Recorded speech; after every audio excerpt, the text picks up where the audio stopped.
ពីចាំផងមួយពីបញ្ញាប់ទៅណាដាក់បីជើងទៅមួយផងឡើងផង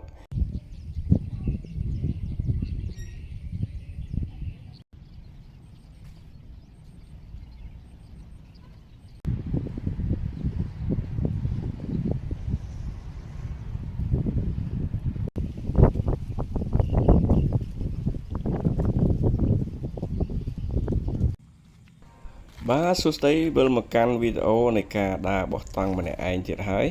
អញ្ចឹងមុននឹងចេញដំណើរវាជប់ឡើងដើរឆ្លងកែបសិន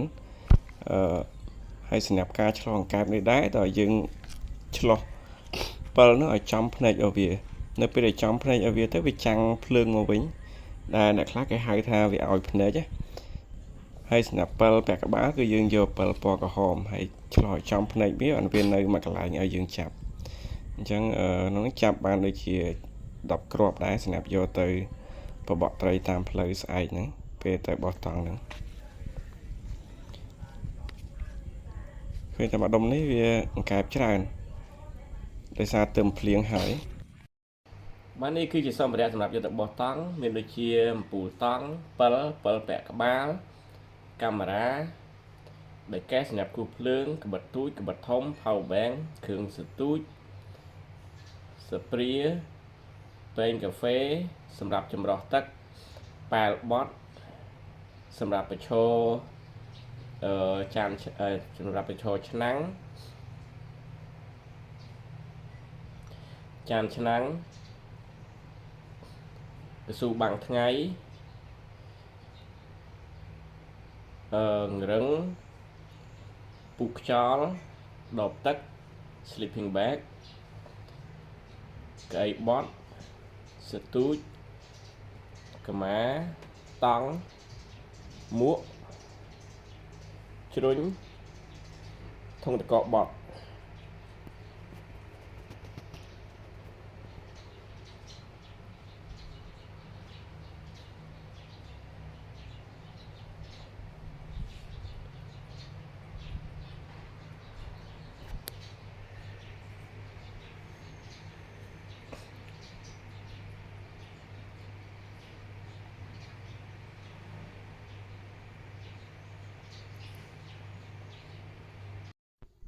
តោះពួកយើងដល់ពេលទៅបោះតង់ហើយចេញតាណាយើង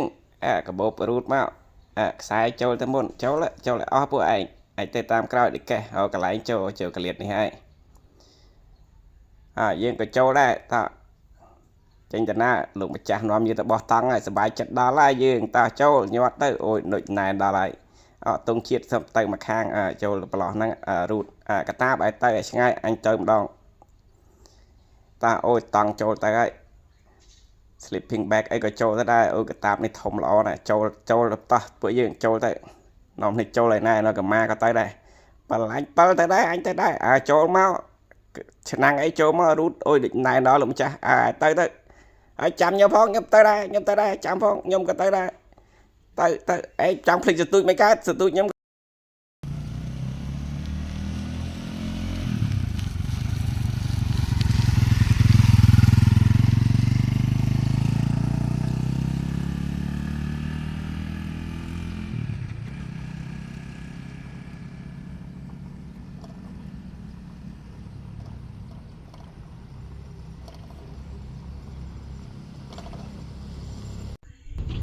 នេះតាមផ្លូវលេខ41ឃើញបឹងតំណងក៏ចុះគប់មើលទៅ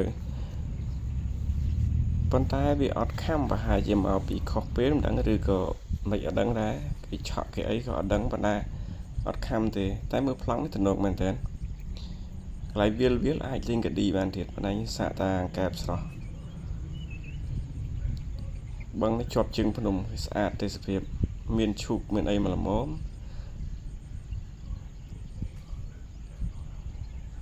បើសិនជាមានក៏មានធំដែរត្រីនេះប៉ុន្តែអត់ខំប្រហែលជាគេលេងច្រើនណាស់មើលទៅព្រោះវាគៀកនឹងផ្លូវធំដែរអញ្ចឹងប្រហែលជាមានអ្នកស្គាល់ប្លង់នេះច្រើន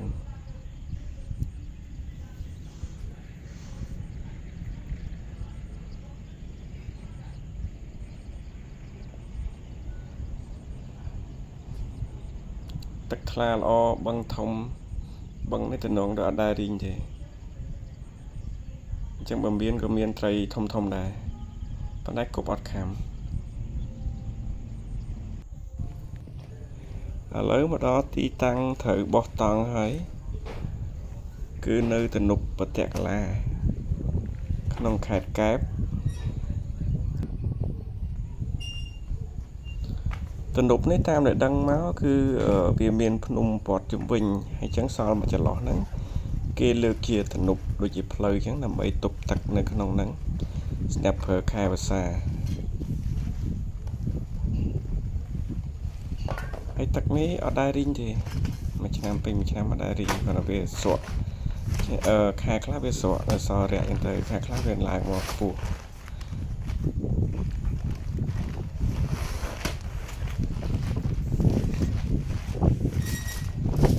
បរិយាកាសនេះគឺល្អមែនតើជាក់ភ្នែក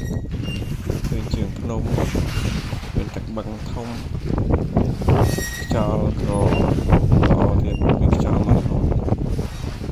ហើយពេលបោះនេះគឺខ្យល់ខ្លាំងមែនតើអញ្ចឹងតាមទម្លាប់ខ្ញុំតាមបទពិសោធន៍របស់ខ្ញុំគឺពេលដែលមានខ្យល់អញ្ចឹងហើយកន្លែងដែលបោះវាយស្ទឹងអត់កើតខ្ញុំដាក់ឲ្យវាយអវ៉ាន់ចូលនៅក្នុងតង់នេះសិនដើម្បីឲ្យតង់វាធ្ងន់ចាំតឡើងឆ្អឹងតាមក្រោយព្រោះបើសិនជាតឡើងឆ្អឹងមុនដាក់ឲ្យវាយអវ៉ាន់ចូលឬក៏មុនបោះស្ទឹងតង់គេនឹងប៉ាងតាមខ្យល់ហើយថ្ងៃនេះគឺតែខ្យល់ខ្លាំងមែនទែន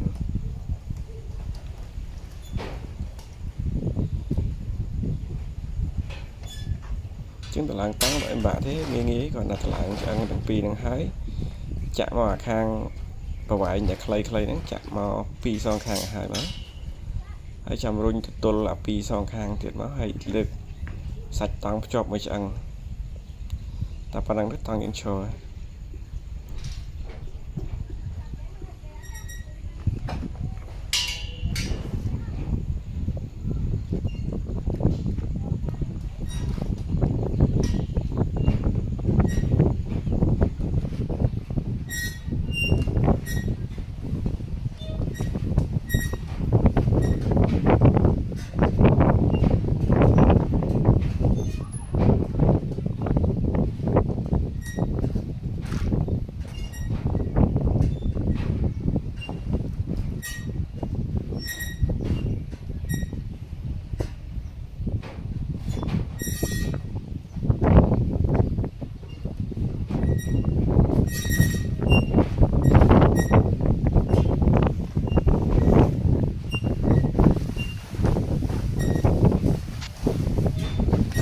សម្រាប់ខោកបោដូចគ្នា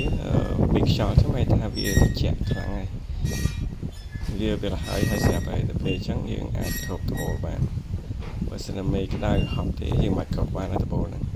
តែគាត់ថាត្បូលដោយការពីភ្លៀងការពីនសាអញ្ចឹងទៅបើសិនតែយប់ឡើងហប់អត់ស្មានខ្យល់យើងអាចខោកត្បូលចេញបានហើយត្បូលហ្នឹងការតម្លៃគឺងាយៗគាត់ណាត់ពួកជើងវា4ហ្នឹងទៅបានវាមានកលៈវាធ្ពក់តែ4ហ្នឹងទៅហើយ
ជាភោជនីយដ្ឋានគេធ្លាប់បោះសារមុនមួយមិត្តភ័ក្តិ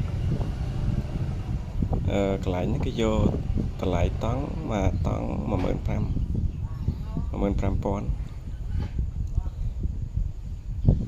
នៅជាប់ជាមួយនឹងចិត្តកាហ្វេ VH នៅដើមគេចិត្តកាហ្វេ VH គេទាំងកន្លែងនេះស្អាត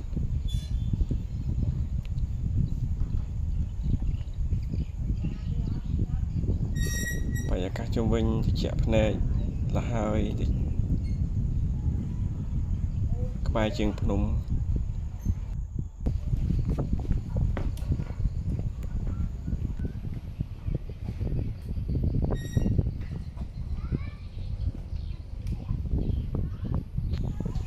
មើលទៅតំណងក៏សាកពិបាកលើមើលប្រហែលសារមេឃវាខ្យល់ខ្លាំងអញ្ចឹងហើយកន្លែងទឹករៀងវាល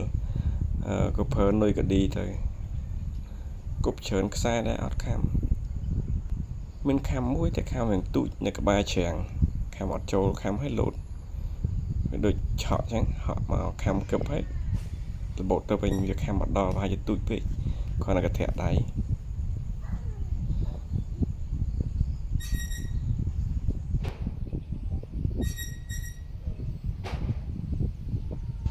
នឹងអាចជាមានត្រីធំតែប្រហែលយើងពិបាកអត់ត្រូវកន្លែងអញ្ចឹង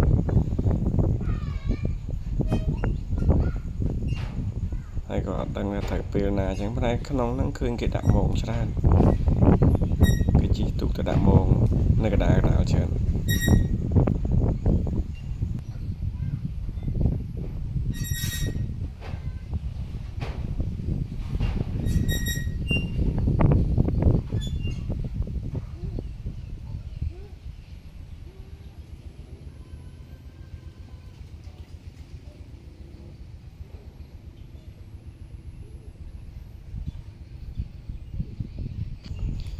មើលទឹកយ៉ាងថ្លាល្អអញ្ចឹងសំតែខាំមិនដែរអត់ខាំវាចេញមកខាំហើយយកមកពីមងច្រើនពេកវាមកអត់ដល់មិនដឹងឬក៏យ៉ាងម៉េចអត់ដឹងដែរតែអត់ខាំតែទូចមួយហ្នឹងហើយស្ងាត់រហូត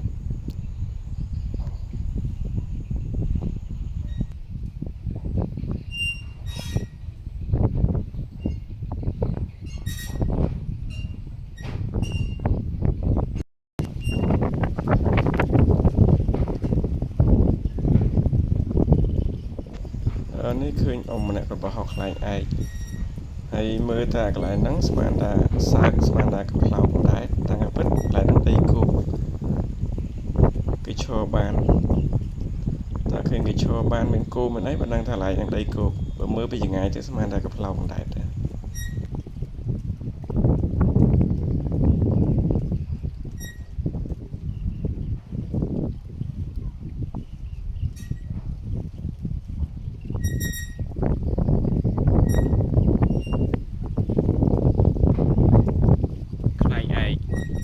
ខ្លែងឯកនៅទំនប់បតកលាខេត្តកំពត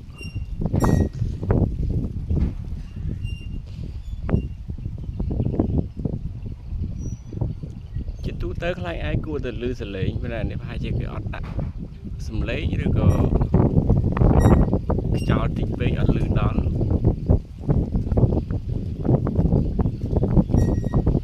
អូខេទំនប់បតកលាស្រស់ស្រាយស្អាត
nó mình kêu bọ tây đây chỉ tụt rồi bọ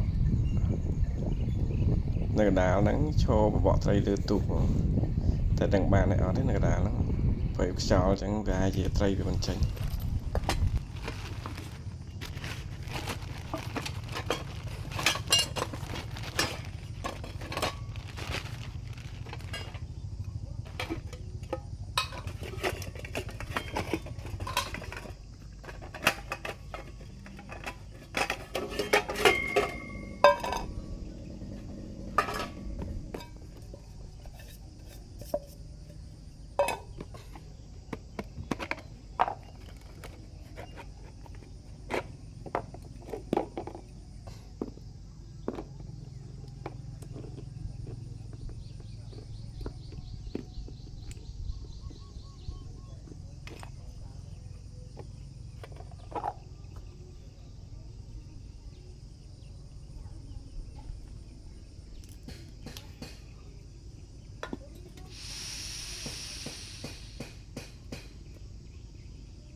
ឥឡូវរៀបចំសារតង់បត់តង់ដើម្បីរៀបចេញទៅផ្ទះវិញចេញទៅផឹកតិចព្រោះអីទៅសាកគប់មើលតាមផ្លូវទៀតមើលកន្លែងណាតំណងចុះទៅបបក់លើមើល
តោះយើងប្រការៀបចំខ្លួនទៅផ្ទះវិញយើងតោះទៅផ្ទះវិញយើងបត់កៅអីបត់ខ្លួនឯងណាបាទដកឆ្អឹងមកទៅរៀបឆ្អឹងមួយម្ដងមកហើយលមូលចូលនៅក្នុងសាច់កៅអីនេះមកលមូលលមូលអញ្ចឹងមកហើយដើរចូលមកក្នុងនេះមកក្នុងស្រោមកៅអីមកហ្នឹងហើយអូខេចូលផ្លុកអញ្ចឹងមកកុំរំខានលោកម្ចាស់ឲ្យលោកម្ចាស់គាត់សម្រាកតិចសិនទៅតោះយើងបងជួគ្នាទៅឡើងម៉ូតូ1 2 1 2 1 2ចាំផង1 2បញ្ញាប់ទៅណាដាក់3ជើងទៅ1ផងឡើងផងអូខេដល់ឡើងមក1 2 1អូម៉ូតូខ្ពស់ទៀតតលោតឲ្យផ្លឹបអូខេចាំជាប់មួយហើយចាំកំប៉ុងហ្គាសផងកំប៉ុងហ្គាសបំផ្ទុះខ្លួនឯងងាប់ជួយម៉ែអស់គ្នាឡើយតោះឡើងមួយចូលក្នុងកលៈនេះផ្លឹបសន្ទួយក៏ទៅដែរ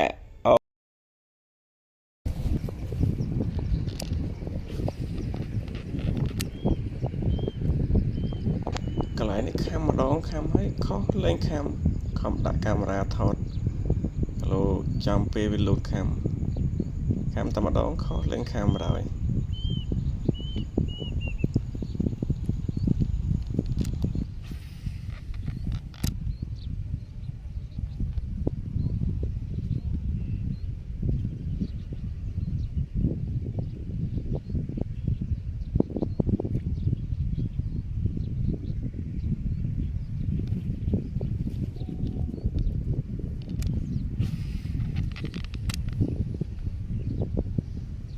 ប្លង់នេះតំណងគប់ដើរគប់ឡើងជុំវិញបឹងអត់ខាំតែមួយកន្លែងខាំតែមួយហ្នឹង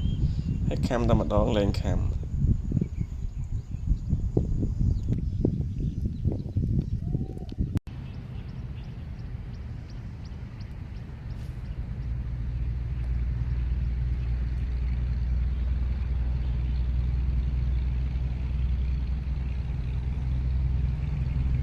ជិះមកតាមផ្លូវឃើញប្លង់នេះតំណងមានឈប់មានអីទឹកថ្លាល្អ ចឹងក៏ចុះមកគប់សាកមើលទៅ